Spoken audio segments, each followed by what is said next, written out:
Në të gjithë botën, besimtarët e krishterë festojnë sot Krishtlindjet. Krishtlindja është festa më e rëndësishme e të krishterëve.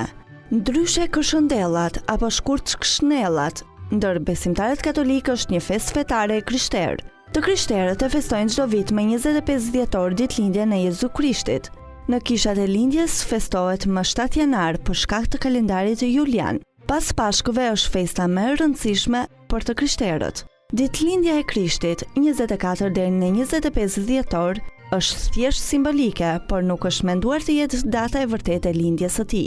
Rëndësia e ditës së Krishtlindjes nisi të rritet ndalë pas kurorëzimit të Karlit të Madh në vitin 800, ditën e Krishtlindjes. Sot dita e Krishtlindjes kremtohet me shfaqjen e skenës së lindjes së Krishtit, pemës së Krishtlindjes, shkëmbimit të dhuratave dhe kartolinave, familjen e bashkuar dhe ardhjen e Shën Nikollës apo plakut të vitit të ri në prag të Krishtlindjes apo mëngjesin e Krishtlindjes. Historia e pemës së Krishtlindjes. Pema e Krishtlindjes është një prani fikse në ditën e Krishtlindjes, por cila është historia e saj? Si lindi tradita e zbukurimit të pemës së Krishtlindjes? Pastaj, cilat janë llojet e pemëve që përdoren, sa pemë shiten, cilat janë pemët më të larta, më të famshme dhe më të çuditshme në botë.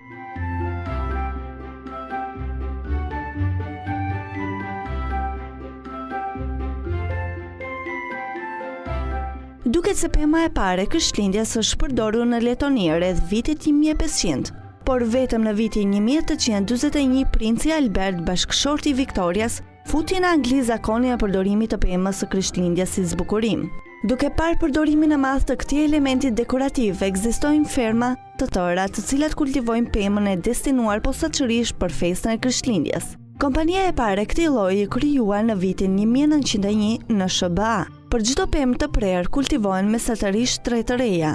Pothuajse 1 milion pemë Krishtlindjes hidhen në plera çdo vit vetëm në Londër. Asë 10% nuk riciklohet. Përdorimi i pemës së Krishtlindjes me dritat elektrike ishte një ide e Edward Johnson në vitin 1882, që ishte asistenti Thomas Edison. Për sa i përket lartësisë, pema e Krishtlindjes më e lartë në botë është ajo e Vatikanit, në sheshin e Shën Pjetrit, me një gjatësi prej 30 metrash.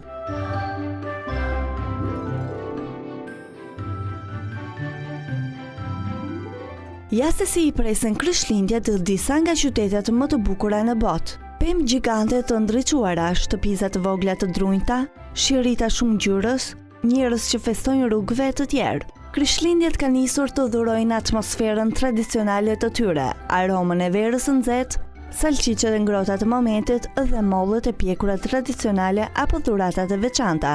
Ju mund të vizitoni qytetet që nuk i keni parë të mbuluar me dëbor dhe me 1000 drita, ndërkohë që jeni duke ecur me një gotë verë në dorë, të veshur me xhaketë, shall, kapele dhe dorashka. Më poshtë ju kemi renditur një listë me 10 vendet më të bukura të Krishtlindjeve.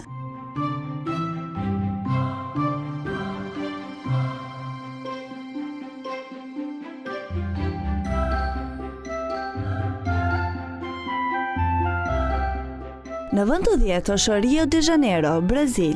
Është përuruar në Rio de Janeiro, Brazil, pema e Krishtlindjes lundruese më e madhe në botë. Me një lartësi prej 85 metrash, pema ka më shumë se 3 milion topa, ndërsa peshon 542 tonë.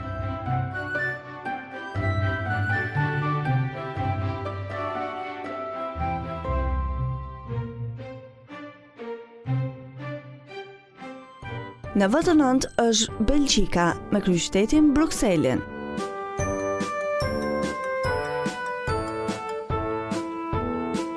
Çdo vit nga 28 nëntori deri më 4 janar, zemra e Brukselit shndërrohet në një ëndër Krishtlindjesh. Gjatë Plaisir Stiver, Grand Palace është ndëruar në një treg tradicional Krishtlindjesh i mbushur me dyqane, një fushë patinazhi, aktivitete të rrugës e të tjerë. Ndërtesat e ndriçuara shërbejnë si një sfond magjik për koret dhe artistët.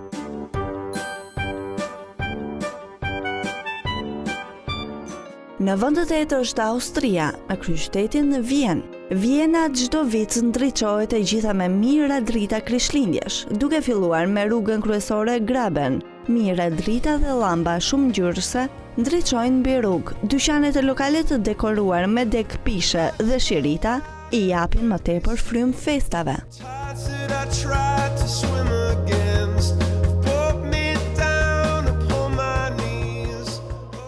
Në vend të shtatë është Spanja, që prej vitit 1786 tradita e Krishtlindjeve është zgjeruar në më shumë se 300 markete të mëdha provizore për të shitur të gjitha llojet e dekorimeve dhe dhuratave të Krishtlindjeve, bashkë me ëmbëlsirat, shiritat dhe pemët e Krishtlindjeve. Figura më popullore në shitje është skena e lindjes së Krishtit, me figura nga më të ndryshmet. Fëmijët vinë gjithashtu për të shkuar në shfaqjet e gigantit Tio Gaga, ndërsa versione më të vogla janë në shitje. Ka gjithashtu një skenë nga lindja e Krishtit, konkurse, parada muzikore dhe ekspozita, duke përfshirë skenën e lindjes së Krishtit në sheshin Sant Jaume. Në vend të gjashtë është Japonia, quhet Christmas in the Sea, projekti me ngjyra për Krishtlindje në Tokyo. Qyteti është një qendër tregtare lindur mbi gërmadhat e një stacioni hekurëdhor dhe sot konsiderohet një nga zonat më moderne dhe më trendy të qytetit, dhe këtë e tregon dhe kjo thellësi detare krijuar me drita e zbukurimit Krishtlindjesh.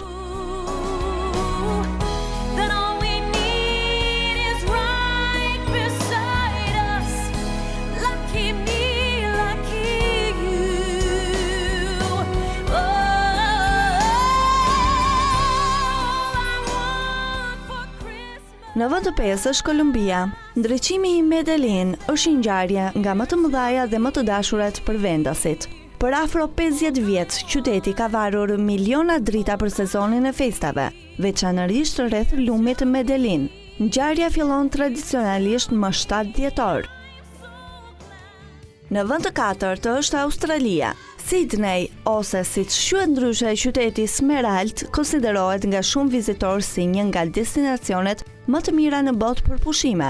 Atmosfera e qetë dhe energjitë pozitive, mikpritja e banorëve dhe numri i madh i atraksioneve turistike e bëjnë këtë qytet një metropol vërtet unik. Gjatë Krishtlindjeve, njerëzit mblidhen në pallatin e operës për të kënduar këngë krishtlindjesh që nxisin shpirtin e festës. Në vend të tretë është Anglia. Shëtitorët në rrugën kryesore të Londrës janë ndriçuar nga dritat e vendosura për Krishtlindjet. Rruga e njohur Oxford Street vizitohet çdo vit mesatarisht nga 120.000 turistë. Ethet e blerjes janë kudo nëpër Londër. James Murray, menaxher në firmën Experian, tha se nga data 24 deri në 26 dhjetor janë harxuar më shumë para për blerje krishtlindjesh se sa vitin e kaluar, ndërsa këtë vit pritet edhe më shumë. Në vend të dytë është Florida. Në të gjithë botën besimtarët e krishterë festojnë Krishtlindjet. Në Florida çdo vit 150 babagjysh vendosin që të tregojnë shpirtin e festës duke bërë surf.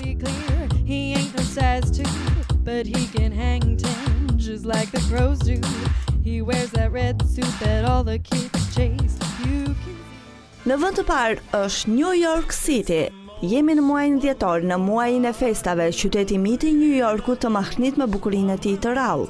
Është quajtura pema e parë e vitit të ri në botë që ka ndezur dritat për këtë vit ka qenë ajo e qytetit të New Yorkut, në sheshin kryesor Rockefeller Center. Kjo është vazhdimësia e një tradite të vjetër njoorkeze, këtë javë që lan pas në New York, ku vetëm në një natë 500.000 njerëz u mblodhën në sheshin e famshëm Rockefeller Center për të parë si një pemë gjigante e Krishtlindjeve u ndriçua nga 30.000 dritat që e rrethojnë pemën me afro 7 km fije elektrike me llambat ilumishente.